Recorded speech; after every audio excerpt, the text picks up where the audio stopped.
Muy bienvenidos a un nuevo programa de Una aguja en un zojal, donde estamos intentando, ayudados por los especialistas y a veces por los damnificados también, a entender por qué estamos condenados a este modelo. Sí, y en este pensar y sumar gente, bueno, vamos a escuchar al especialista Geraldine Ponce hablando sobre un estudio en el que está trabajando. Lo compartimos.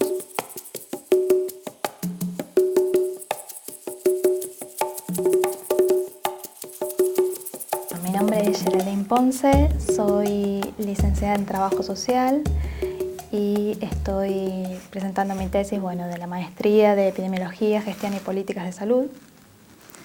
Yo comencé siendo una trabajadora social egresada de la universidad y me presenté al concurso de residencias en el gobierno de la Ciudad de Buenos Aires, gané concurso y hice mi residencia allí en su totalidad, y al final de la residencia, en la especialización, opté por la salud comunitaria rural.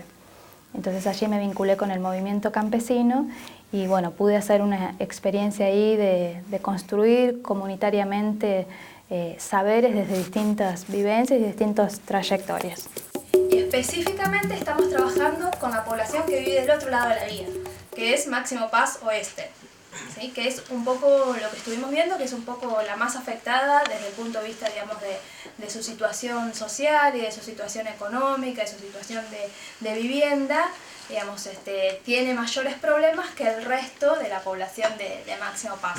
Lo que la gente nos cuenta es que hace varios años hasta había momentos del año en que se podía caminar por el arroyo. Bibliografía hay un montón y hay muchos estudios que se demuestran que las consecuencias crónicas de los agrotóxicos, ¿no? Hay muchos estudios incluso de laboratorios y de poblaciones expuestas laboralmente. ¿Qué significa eso?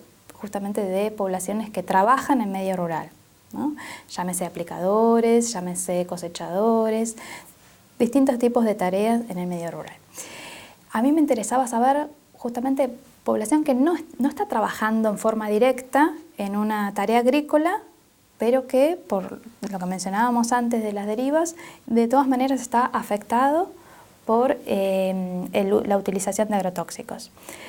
Y me propuse ver cuáles eran estos eventos, estas patologías asociadas al uso de los diversos agrotóxicos, en particular al paquete tecnológico que significa el Roundup, o sea, el glifosato y sus demás elementos. Verlo, en principio lo quise ver en la totalidad de Argentina, pero ahora me estoy focalizando en Buenos Aires, en toda la provincia de Buenos Aires, con todos sus departamentos. Y estoy buscando y analizando qué relación hay entre algunas patologías. Todo el grupo de cánceres en órganos reproductivos, tanto de hombres como mujeres, el mal de Parkinson, mal de Alzheimer, leucemia y parálisis cerebral, y también malformaciones congénitas. Ese grupito de enfermedades... Pequeñas y leves patologías, ¿no? Sí. ¿Cuál es la primera dificultad? Que cuando una persona se enferma de algunas de estas patologías, los registros son de malísima calidad. Entonces, si uno quisiera saber hoy en Argentina cuántas personas están enfermas de alguna de estas patologías, es muy difícil tener el dato certero. ¿Por qué? Primero hay que ver si pudo acceder al sistema de salud. Hay personas que teniendo una patología X no acceden a la atención, entonces ahí ya hay un cúmulo de personas que no podemos contar ni visualizar que tienen esta patología. De las que acceden, hay algunas que acceden al sistema privado, es muy difícil recuperar información de allí, y el sistema público tiene una serie de desventajas respecto a la calidad de la información. Entonces, en mi investigación estoy recortando hacia las personas que han muerto, han fallecido por este tipo de enfermedades. Que ahí sí tenemos como un poco de datos más certeros porque, la persona que fallece sí se registra, claro, se registra la causa de muerte y estoy entonces investigando las personas que murieron entre el 2008, tomé un quinquenio, 5 años, entre el 2008 y el 2012,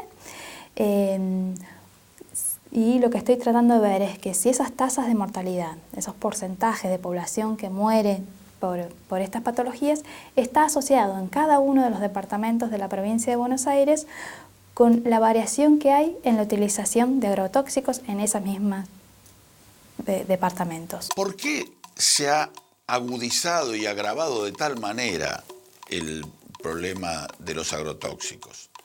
Porque hay un negocio detrás que exige cultivar cada vez mayores superficies en el menor tiempo posible y con la menor cantidad de gente posible. Como la utilización de agrotóxicos es un dato también difícil de acceder, porque no sabemos aquí en esta localidad cuántos agrotóxicos se tira. Tenemos una aproximación, pero sabemos que los aplicadores nunca aplican la dosis recomendada, que año a año van aumentando la dosis, aunque la producción no aumente, porque esa es otra falacia, ¿no? Que aumentando los agrotóxicos vamos a tener mayor producción. No es así. Entonces, ¿cómo puede ser que las áreas cultivadas, por más que aumentaron una barbaridad, qué sé yo, empezamos hace 20 años con 9 millones de hectáreas, ahora de soja, por ejemplo, que es el cultivo emblemático y fumigado por excelencia, y estamos ahora con 22 millones de hectáreas, 22, 24 millones de hectáreas de soja, pero el nivel de agrotóxicos que se viene tirando aumentó de manera más que exponencial. Sí. Entonces está muy bueno esta observación que vos haces. Sí, digamos, en el área geográfica que yo estoy estudiando, en este periodo de tiempo, la utilización de los agrotóxicos, por datos de la cámara que comercializa estos productos, o sea, por datos de ellos, esta utilización, este uso de los agrotóxicos aumentó en un 850%.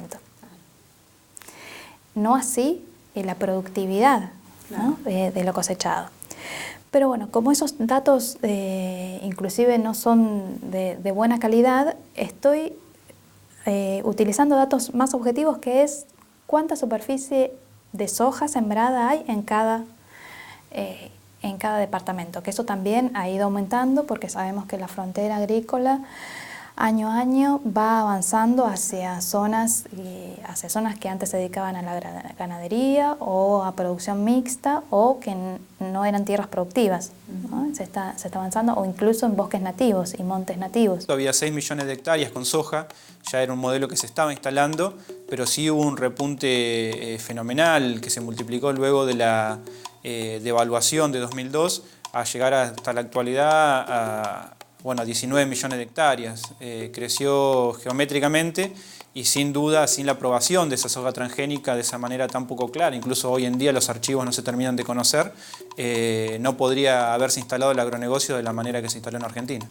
Así como se va corriendo la frontera agrícola, se van acaparando tierras para la producción industrial de soja, y bueno, ese dato es un dato que se va teniendo oficialmente campaña a campaña, año a año de cada departamento. Entonces, en este momento me encuentro analizando como esas dos variables, digamos, la cantidad de hectáreas de soja sembradas en cada departamento de la provincia de Buenos Aires, que va aumentando año a año, y la cantidad de gente que muere por este grupo de enfermedades que están asociadas a la utilización de estos agrotóxicos. Eso es lo que pasa con los datos, ¿no? Cuando se empieza a hacer estadística, algunos nos empezamos a asustar, los que tenemos ganas de saber qué es lo que está pasando, porque se empiezan a saber esto que nosotros llamamos, repetimos de manera irónica y que los productores llaman efectos colaterales, ¿no? Que es todo esto, es la gente que se enferma y que padece este modelo en lugar de sacarle provecho. Sí, digamos, los estudios por lo general no pueden determinar a ciencia cierta que A produjo B, ¿no? Porque, por ejemplo, un cáncer en cualquiera de los órganos reproductivos, un cáncer de mamas, digamos, tiene múltiples causas, ¿no? Sí, lo que se puede afirmar es que hay una asociación que es significativa, digamos, que donde aumenta la producción de soja en este caso, con el paquete tecnológico asociado, que es la utilización, entre otras cosas, la utilización de estos agroquímicos, aumentan los cánceres en órganos reproductivos, baja, digamos, cada vez las mujeres son más jóvenes al contraer este tipo de cánceres, por ejemplo. Y entonces ahí podemos asociar que estos dos eventos, estas dos situaciones van de la mano, el aumento en la utilización de los agrotóxicos y el aumento en la mortalidad por este tipo de causas. ¿Sí? Por eso debería aplicarse lo que muchas veces hemos hablado, esto del principio precautorio, ¿no? Que significa que aunque no exista la certeza científica que la utilización de agrotóxicos lleva linealmente, o sea, todos los expuestos a agrotóxicos van a terminar con un cáncer de X órgano, pero sí hay mucha evidencia que donde más se fumiga, más muertos hay, ¿sí? Por este tipo de patologías. Bueno, entonces apliquemos el principio precautorio que tiene que ver con esto, con prevenir antes de llegar a estos niveles. Claro. A mí me gustaría que con toda sinceridad, vos que estás ahí trabajando el territorio, pateando en las calles donde todo esto se está viviendo, que me digas cómo vive la gente esto. Porque vos hace muchos años ya que estás en esto de patear el territorio. ¿Vos creés que de ahí puede salir algo, alguna... que la gente que está padeciendo esto, ¿se está organizando de alguna manera? ¿O todavía faltan muchas décadas para que esto empiece a cambiar un poquito? Hay organizaciones, digamos, a lo largo del país hay organizaciones de distintos sectores, hay organizaciones campesinas, hay organizaciones dentro de la ciencia también, digamos, de grupos de profesionales, grupos de científicos. Por supuesto que los intereses son muy fuertes, ¿no? Y en función de los intereses, lo que diríamos, la batalla como simbólica que hay que dar, la batalla cultural que hay que dar.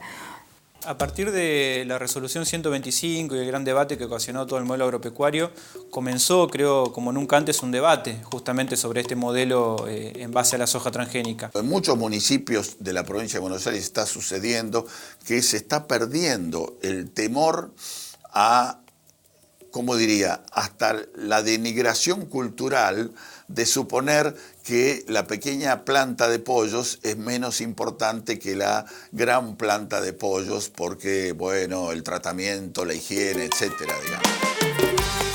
La batalla cultural es complicada. Es complicada porque es granito a granito a largo plazo, ¿no? Granito a granito a largo plazo. Pero yo creo que hay muchas organizaciones en el territorio, como también, digamos, hay mucho padecimiento, ¿no? Hay todavía muchas familias que por el hecho de ser trabajadores golondrinas es muy difícil formar parte de un marco organizativo más estable, ¿no? Entonces tienen recortadas sus redes familiares y su inclusión en algún espacio colectivo. Eso también es una realidad. ¿Y el germen dónde hay que buscarlo?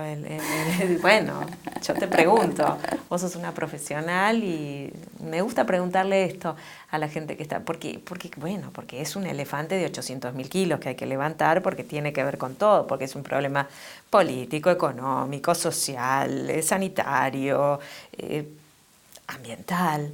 Entonces, vos desde tu lugar, ¿desde dónde crees que...? Yo creo que todos los frentes son válidos. Todos los frentes son válidos, a cada cual tiene un escenario distinto en el cual, digamos, intervenir, según sus condiciones, sus posibilidades, ¿no? Sus trayectorias. Yo soy una trabajadora de la salud y, digamos, lo hago desde allí, ya sea con mis compañeros de ciencia o de trabajo de intervención en territorios, y como provengo de las ciencias sociales, digamos, estoy vinculada a esto, de los procesos organizativos, de las comunidades. Vos lo haces desde tu lugar, desde tu espacio, como producción, digamos, audiovisual y demás. También forma parte justamente de otra herramienta de la batalla, de esta batalla simbólica y cultural. digamos, yo creo que todos los frentes son válidos y hay que como que atacar por todos los lugares. Pero desde ya que cuando el pueblo, los que padecen la situación son los que se levantan, eso cobra una potencialidad que no hay quien la pare.